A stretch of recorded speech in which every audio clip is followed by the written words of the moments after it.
June 13 വേദപാരംഗതനും അത്ഭുത പ്രവർത്തകനുമായ വിശുദ്ധ ആന്റണിയുടെ തിരുനാളാണ് സഭ ഇന്ന് ആഘോഷിക്കുന്നത്. അദ്ദേഹം പോർച്ചുഗലിന്റെ തലസ്ഥാനമായ ലിസ്ബൺ നഗരത്തിലാണ് ജനിച്ചത്. അദ്ദേഹത്തിന്റെ പിതാവ് രാജകൊട്ടാരത്തിലെ ഒരു ഉയർന്ന ജോലിക്കാരനായതുകൊണ്ട് ചെറുപ്പത്തിലെ വളരാനിടവന്നത് രാജകീയമായിട്ടുള്ള ചുറ്റുപാടുകളിലായിരുന്നു. അദ്ദേഹത്തിന് നൽകപ്പെട്ട നാമം മാമോദിസായിലെ ഫെർഡിനാൻഡ് എന്നായിരുന്നു. ആന്റണി എന്നുള്ളത് സന്യാസ സഭയിലേക്ക് കടന്നു വന്നപ്പോൾ എടുത്ത പേരാണ്.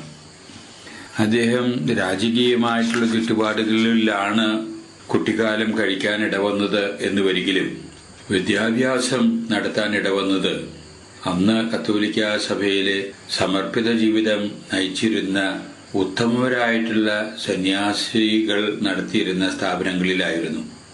അതുകൊണ്ട് തന്നെ യഥാർത്ഥത്തിലുള്ള ക്രൈസ്തവ വിശ്വാസത്തിൽ രൂപപ്പെടുവാനും വളരുവാനും ആന്റണിക്ക് അവസരം ലഭിച്ചു.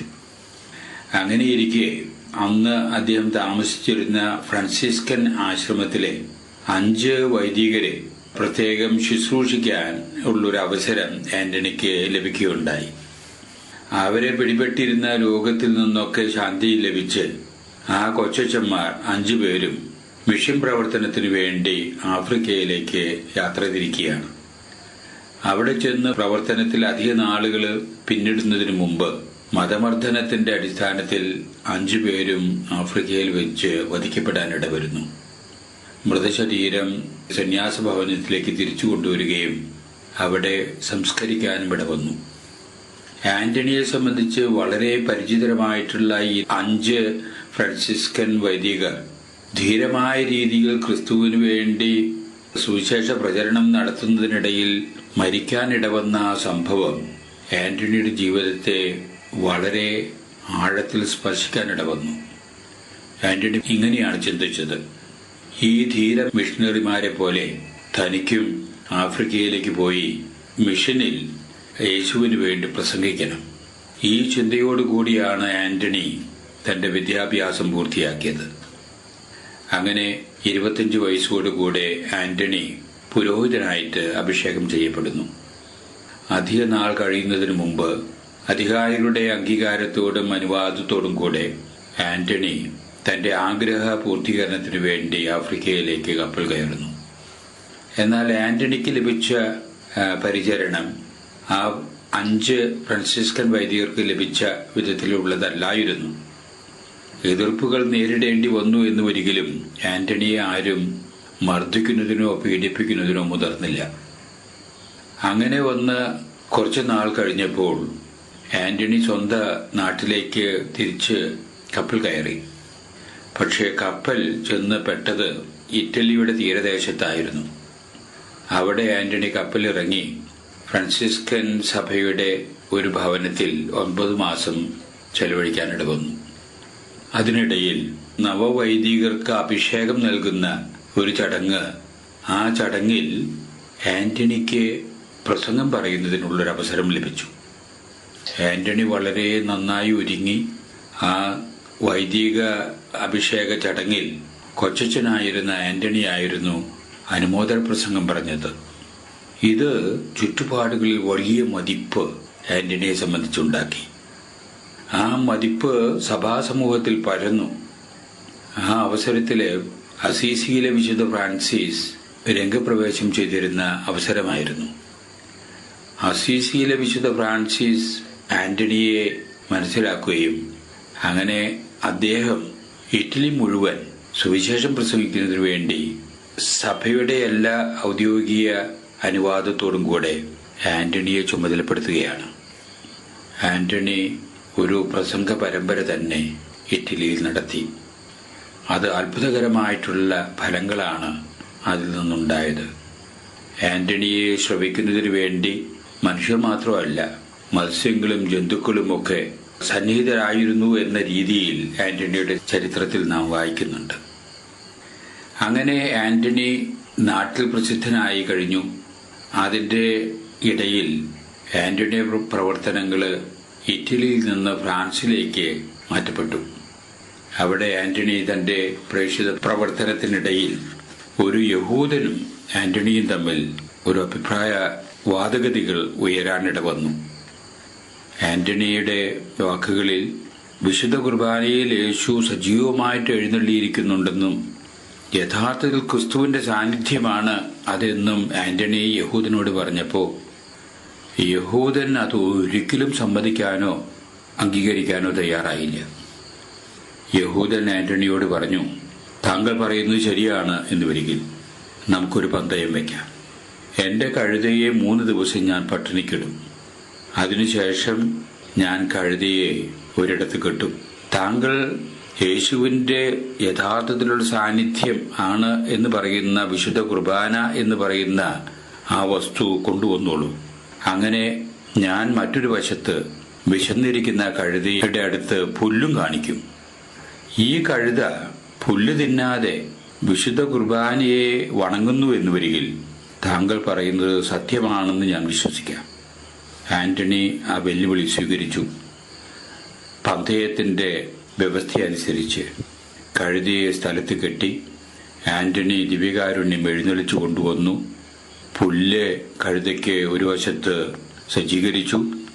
പക്ഷേ പട്ടിണി കിടന്നിരുന്ന ഈ കഴുത പുല്ല് കണ്ടിട്ടും അങ്ങോട്ട് നോക്കാതെ വിശുദ്ധ കുർബാനയെ തല താത്തി വണങ്ങി എന്നാണ് ചരിത്രത്തിൽ നമ്മൾ വായിക്കാൻ ഇടവരുന്നത്. അതോടുകൂടെ ആ യഹൂദൻ മനസ്സിന് പരിവർത്തനം വരികയും ആന്റണിയുടെ സഹപ്രവർത്തനായിത്തീരുകയും ചെയ്തു എന്നുള്ളത് ആ കഥയുടെ ബാക്കി പത്രം. ആന്റണി അങ്ങനെ പല വിധത്തിലുള്ള അത്ഭുത കൃത്യങ്ങൾ ജീവിതകാലത്ത് തന്നെ നടത്താൻ ഇടവന്നിട്ടുണ്ട്. പ്രവർത്തനങ്ങൾക്കിടയിൽ ഒരു ദിവസം അദ്ദേഹം ഒരു ഭവനത്തിൽ തങ്ങാനിടവന്നു. അങ്ങനെ അദ്ദേഹത്തിന് താമസിക്കുന്നതിന് വേണ്ടി കൊടുത്ത മുറിയിലെ രാത്രി ദീർഘനേരം കഴിഞ്ഞിട്ടും അതിലെ വിളക്കുകൾ മുഴുവനും അണഞ്ഞിട്ടില്ല എന്ന് കണ്ടതിന്റെ അടിസ്ഥാനത്തിൽ ആ വീട്ടുടമസ്ഥൻ താക്കോൽ പഴുതിൽ കൂടെ മുറിയിലെ ഉള്ളിലേക്ക് നോക്കിയപ്പോൾ അദ്ദേഹത്തെ അത്ഭുതപ്പെടുത്തിയ ഒരു കാഴ്ചയാണ് കണ്ടത്. വളരെ സുന്ദരിയായിട്ടുള്ള ഒരു സ്ത്രീ ഒരു കുഞ്ഞിനെയും എടുത്തുകൊണ്ട് ആ കുഞ്ഞിനെ മുട്ടുമേൽ നിൽക്കുന്ന ആന്റണിയെ ഏൽപ്പിക്കുന്നതായിട്ട് ഈ വീട്ടുടമസ്ഥൻ കാണുകയാണ്.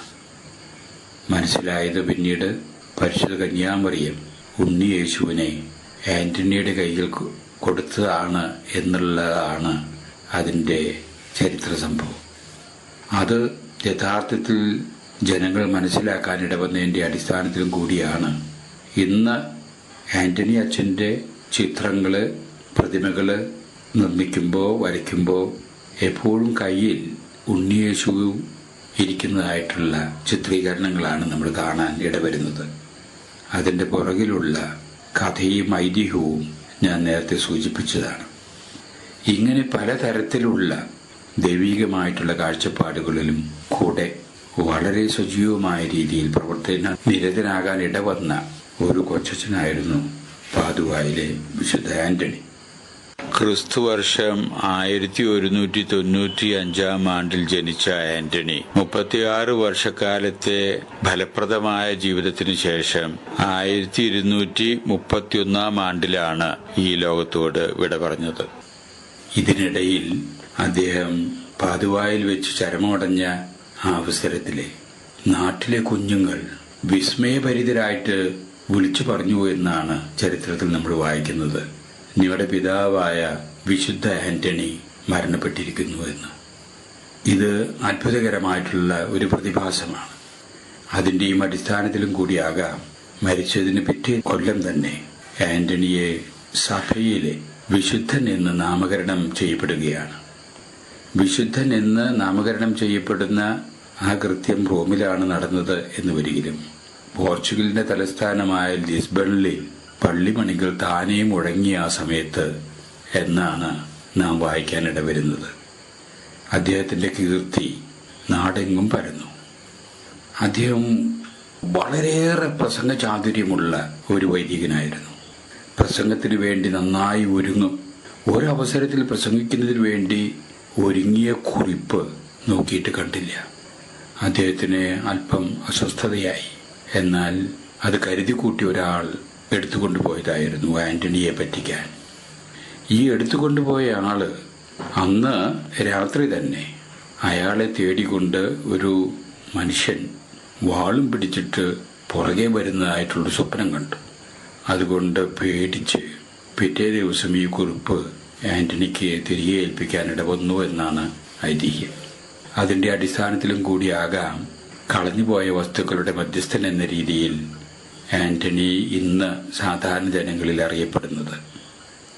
അദ്ദേഹം വിശുദ്ധനായിട്ട് പ്രഖ്യാപിക്കപ്പെട്ടതിന് ശേഷം ഫ്രാൻസിലെ അദ്ദേഹത്തിന്റെ കല്ലറ തുറന്നു നോക്കിയപ്പോൾ അദ്ദേഹത്തിന്റെ നാവ് അഴിയാതിരിക്കുന്നതായിട്ടാണ് കാണാനിട വന്നത്. അങ്ങനെ പല വിസ്മയനീയമായിട്ടുള്ള സംഭവങ്ങളും കൂട്ടിച്ചേർക്കപ്പെട്ടിട്ടുള്ള ഒരു അത്ഭുത വ്യക്തിത്വത്തിന്റെ ഉടമയായിരുന്നു ഇന്ന് തിരുനാൾ ആഘോഷിക്കുന്ന പാതുവായിലെ വിശുദ്ധ ആന്റണി എന്ന് സ്മരിച്ചുകൊണ്ട് നമുക്ക് അദ്ദേഹത്തിന്റെ മാധ്യസ്ഥ്യം അപേക്ഷിക്കാം. മഹാവാത്മിയായ ഫലവത്തായ സുവിശേഷം പ്രഘോഷിക്കാനിടവന്ന വിശുദ്ധ ആന്റണിയെ 12ാം പിയൂസ് മാർപ്പാപ്പയാണ് വേദപാരംഗതരുടെ സ്ഥാനത്തേക്ക് ഉയർത്തിയത്.